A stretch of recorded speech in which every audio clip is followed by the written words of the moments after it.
ನಮಸ್ಕಾರ, ನನ್ನ ಹೆಸರು ಡಾಕ್ಟರ್ ನಿಖಿತಾ ಮೂರ್ತಿ, ಗರ್ಭಗುಡಿ IVF ಸೆಂಟರಲ್ಲಿ ಫರ್ಟಿಲಿಟಿ ಸ್ಪೆಷಲಿಸ್ಟ್.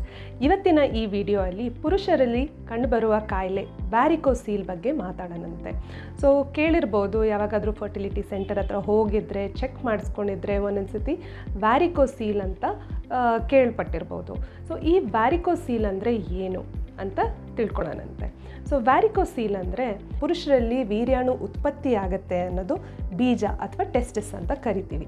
ಸೊ ಅದರ ಸುತ್ತಲೂ ಚರ್ಮ ಇರುತ್ತೆ, ಅದಕ್ಕೆ ನಾವು ಸ್ಕ್ರೋಟಮ್ ಅಂತ ಕರಿತೀವಿ. ಸೊ ಈ ಟೆಸ್ಟಿಸ್ ಮತ್ತು ಸ್ಕ್ರೋಟಮ್ ಮಧ್ಯ, ಸೊ ಬೀಜ ಮತ್ತು ಚರ್ಮ ಮಧ್ಯ ರಕ್ತನಾಳಗಳಿರುತ್ತೆ. ಸೊ ಈ ರಕ್ತನಾಳಗಳು ಇನ್ ಕೇಸ್ ಅದು ಊದ್ಕೊಂಡಿದ್ರೆ, ದಪ್ಪ ಆಗಿದ್ದರೆ ಅದಕ್ಕೆ ನಾವು ವ್ಯಾರಿಕೋಸೀಲ್ ಅಂತ ಹೇಳ್ತೀವಿ. ಸೊ ಈ ವ್ಯಾರಿಕೋಸೀಲ್ ಯಾಕೆ ಆಗುತ್ತೆ, ಏನಕ್ಕೆ ಇದು ಫರ್ಟಿಲಿಟಿ ಅಥವಾ ಬಂಜೆತನ ಪ್ರಾಬ್ಲಮ್ ಆಗುತ್ತೆ ಅಂತ ತಿಳ್ಕೊಳ್ಳೋಣಂತೆ.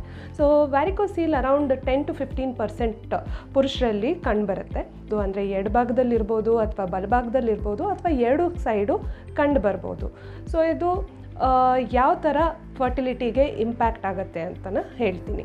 ಸೊ ರಕ್ತನಾಳಗಳು ಊದ್ಕೊಂಡಾಗ ಬೀಜದ ಸುತ್ತಲೂ ಅಲ್ಲಿಯ ಟೆಂಪ್ರೇಚರ್ ಅಂದರೆ ಅಲ್ಲಿಂದ ಹೀಟ್ ಜಾಸ್ತಿ ಉತ್ಪತ್ತಿ ಆಗುತ್ತೆ. ಸೊ ಹೀಟ್ ಅನ್ನೋದು ಟೆಸ್ಟಿಸ್ಸಿಂದ ಸ್ಪರ್ಮ್ಸ್ ಪ್ರೊಡಕ್ಷನ್ ಟೈಮಲ್ಲಿ ಅದು ತುಂಬ ಅದಕ್ಕೆ ಅಫೆಕ್ಟ್ ಆಗುತ್ತೆ. ಸೊ ಆ ಟೈಮಲ್ಲಿ ಏನಾಗುತ್ತೆ, ಸೊ ಸ್ಪರ್ಮ್ಸ್ ಉತ್ಪತ್ತಿ ಆಗೋಕ್ಕೆ ಅದರ ಕೌಂಟು ಅಥವಾ ಚಲನೆ ಶಕ್ತಿ, ಅದರ ಮೊಟಿಲಿಟಿ ಅಂದರೆ ಅದರ ನಾರ್ಮಲ್ ಸ್ಪರ್ಮ್ಸ್ ಏನಿರುತ್ತಲ್ಲ ಅದೆಲ್ಲ ಕಮ್ಮಿ ಆಗೋ ಚಾನ್ಸಸ್ ಇರುತ್ತೆ. ಮತ್ತು ತುಂಬ ಜಾಸ್ತಿ ವರ್ಷಗಳು ಇದು ಜಾಸ್ತಿ ಹೈ ಗ್ರೇಡ್ ವ್ಯಾರಿಕೋಸೀಲ್ ಇತ್ತು ಅಂದರೆ ಟೆಸ್ಟಿಸ್ ಅಂದರೆ ಬೀಜ ಕಂಪ್ಲೀಟಾಗಿ ಶ್ರಿಂಕ್ ಆಗೋ ಚಾನ್ಸಸ್ ಅಂದರೆ ಅಟ್ರೋಫಿ ಅಂತ ಹೇಳ್ತೀವಿ. ಸೊ ಈ ಚಾನ್ಸಲ್ಲಿ ಕಂಪ್ಲೀಟಾಗಿ ನಿಲ್ ಸ್ಪರ್ಮ್ಸ್ ಕಂಡುಬರೋ ಚಾನ್ಸಸ್ಸು ಇರುತ್ತೆ. ಸೊ ಇದಕ್ಕೆ ನಾವು ವ್ಯಾರಿಕೋಸೀಲ್ ಅಂತ ಹೇಳ್ತೀವಿ. ಸೊ ವ್ಯಾರಿಕೋಸೀಲಿಂದ ಹೇಳ್ದಂಗೆ ಏನೇನೆಲ್ಲ ಸಿಂಪ್ಟಮ್ಸ್ ಕಂಡುಹಿಡಿಬೋದು. ಸೊ ಸಿಂಪ್ಟಮ್ಸ್ ಅಂತಂದರೆ ಒಂದೊಂದು ಸತಿ ಮೋಸ್ಟ್ ಆಫ್ ದ ಟೈಮ್ ಇದರಿಂದ ಏನು ಸಿಂಪ್ಟಮ್ಸ್ ಇರೋದಿಲ್ಲ. ಸೊ ಕಮ್ಮಿ ಗ್ರೇಡ್ ಅಂದರೆ ಗ್ರೇಡ್ 1 ಗ್ರೇಡ್ 2 ವ್ಯಾರಿಕೋಸೀಲ್ ಇದ್ದಾಗ ಏನೂ ಸಹ ಸಿಂಪ್ಟಮ್ಸ್ ಇರದಲೇನೂ ಇರಬಹುದು. ಅಥವಾ ಹೈ ಗ್ರೇಡ್ ಇದ್ದಾಗ ಗ್ರೇಡ್ 3 ಗ್ರೇಡ್ 4 ವ್ಯಾರಿಕೋಸೀಲ್ ಇದ್ದಾಗ ಟೆಸ್ಟಿಸ್ ಅಂದರೆ ಬೀಜದಲ್ಲಿ ಪೇಯ್ನ್ ಬರೋ ಚಾನ್ಸಸ್ ಇರ್ಬೋದು. ಡ್ರ್ಯಾಗಿಂಗ್, ಪುಲ್ಲಿಂಗ್ ಅಂದರೆ ಭಾರ ಅನ್ಸೋ ಸಿಚುವೇಶನ್ಸು ಬರಬಹುದು. ಅದು ಬಿಟ್ಟರೆ ಯೂಶಲಿ ಏನೂ ಸಿಂಪ್ಟಮ್ಸ್ ಇರೋದಿಲ್ಲ. ಸೊ ಜಾಗ ನೋಡ್ಕೊಂಡಾಗ ಒಂದೊಂದ್ಸತಿ ಸ್ವೆಲ್ಲಿಂಗ್ ಇರೋ ಚಾನ್ಸಸ್ ಅಂದರೆ ಊದ್ಕೊಂಡಿರೋ ಚಾನ್ಸಸ್ಸು ಕೂಡ ಇರಬಹುದು.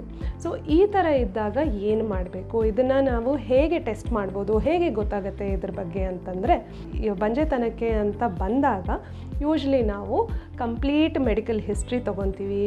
ಪುರುಷರಿಗೆ ಏನು ತೊಂದರೆ ಆಗ್ತಾಯಿದೆ, ಈ ಥರ ಏನಾದರೂ ಸಿಂಪ್ಟಮ್ಸ್ ಇದೆಯಾ, ಲಕ್ಷಣಗಳಿದೆಯಾ ಅಂತ ಚೆಕ್ ಮಾಡ್ಕೊಂಬರ್ತೀವಿ.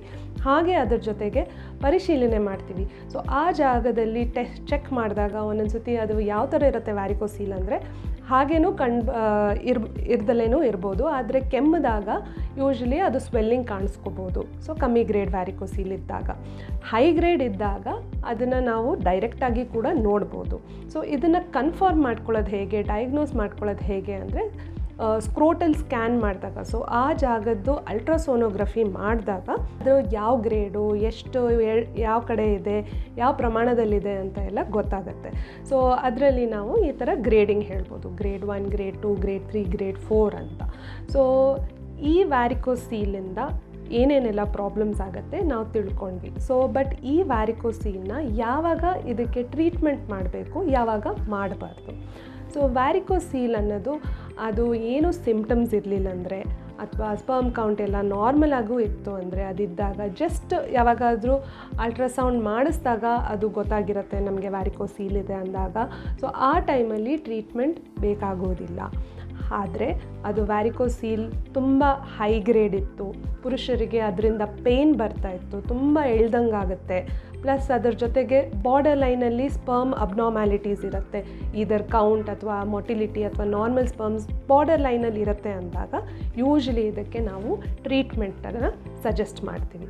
ಸೊ ಇದರ ಜೊತೆ ನಾವು ಸ್ಪರ್ಮ್ ಟೆಸ್ಟ್ ಅಲ್ಲದೇನೆ ಹಾರ್ಮೋನ್ ಟೆಸ್ಟ್ ಕೂಡ ಚೆಕ್ ಮಾಡಿ ನೋಡ್ತೀವಿ ಈ ವ್ಯಾರಿಕೋಸೀಲಿಂದ ಎಷ್ಟು ಮಟ್ಟಕ್ಕೆ ಅದು ಅಫೆಕ್ಟ್ ಆಗ್ತಾ ಇದೆ ಅಂತ ತಿಳ್ಕೊಳ್ಳೋದಕ್ಕೆ. ಸೊ ಟ್ರೀಟ್ಮೆಂಟ್ ಬೇಕಿದ್ದಲ್ಲಿ ಯಾವ ಥರ ಟ್ರೀಟ್ಮೆಂಟ್ ಇದನ್ನು ಅಡ್ವೈಸ್ ಮಾಡ್ತೀವಿ. ಸೊ ಯೂಶ್ವಲಿ ಇದಕ್ಕೆ ಸರ್ಜಿಕಲ್ ಟ್ರೀಟ್ಮೆಂಟ್ ಬೇಕಾಗುತ್ತೆ. ಸೊ ಇದನ್ನು ನಾವು ಓಪನ್ ವ್ಯಾರಿಕೋಸಿಲೆಕ್ಟಮಿ ಅಥವಾ ಮಿನಿಮಲಿ ಇನ್ವೇಸಿವ್ ವ್ಯಾರಿಕೋಸಿಲೆಕ್ಟಮಿ ಅಂದರೆ ಒಂದು ಸ್ಮಾಲ್ ಇನ್ಸೆಷನ್ ಮೈಕ್ರೋ ಸರ್ಜಿಕಲ್ ವ್ಯಾರಿಕೋಸಿಲೆಕ್ಟಮಿ ಅಥವಾ ಈವನ್ ಲ್ಯಾಪ್ರೋಸ್ಕೋಪಿ ಕೂಡ ಈ ಸರ್ಜರಿನ ಮಾಡಿ ಈ ವ್ಯಾರಿಕೋಸೀಲ್ನ ಸರಿಪಡ್ಕೋಬೋದು. ಸೊ ಯೂಶ್ವಲಿ ಇದು 1 to 2 ವೀಕ್ಸ್ ಸರ್ಜರಿ ಮಾಡಾದಮೇಲೆ ರೆಸ್ಟ್ ಪೀರಿಯಡ್ ಬೇಕಾಗತ್ತೆ. ಅದಾದ ನಂತರ ನಾವು ಮತ್ತೆ 1.5 ಅಥವಾ 2 ಮಂತ್ಸ್ ಬಿಟ್ಟು ಸ್ಪರ್ಮ್ಸ್ ಚೆಕ್ ಮಾಡಿದಾಗ ಇಂಪ್ರೂವ್ಮೆಂಟ್ ಆಗೋ ಚಾನ್ಸಸ್ ಕೂಡ ಇರುತ್ತೆ. ಹಾಗೆ ಕೂಡ ಪುರುಷರಲ್ಲಿ ಅದರಿಂದ ಏನು ಸಿಂಪ್ಟಮ್ಸ್ ಬರ್ತಾಯಿತ್ತೋ ಆ ಸಿಂಪ್ಟಮ್ಸ್ ಎಲ್ಲ ಕಮ್ಮಿ ಆಗುತ್ತೆ. ಸೊ ಪೇಯ್ನ್ ಆಗಲಿ ಊತ ಆಗಲಿ ಎಲ್ಲ ಕಮ್ಮಿ ಆಗುತ್ತೆ. ಸೊ ಈ ಥರ ಡಿಫ್ರೆಂಟ್ ಕಾಯಿಲೆಗಳು ಬರೀ ಹೆಣ್ಮಕ್ಳಲ್ಲೇ ಅಲ್ಲ, ಗಂಡಸರಲ್ಲೂ ಅಂದರೆ ಪುರುಷರಲ್ಲೂ ಕಂಡುಬರೋ ಚಾನ್ಸಸ್ ಇರುತ್ತೆ. ಯಾಕೆ ಮಕ್ಕಳಾಗ್ತಾಯಿಲ್ಲ ಅಂತ ತಿಳ್ಕೊಬೇಕಿದ್ದಲ್ಲಿ ಇಬ್ಬರು ಸಹ ಅಂದರೆ ಗಂಡ ಮತ್ತು ಹೆಂಡತಿ ಇಬ್ಬರು ಕೂಡ ಡಾಕ್ಟರ್ ಹತ್ರ ಬರೋದು ತುಂಬಾ ಇಂಪಾರ್ಟೆಂಟು. Thank you.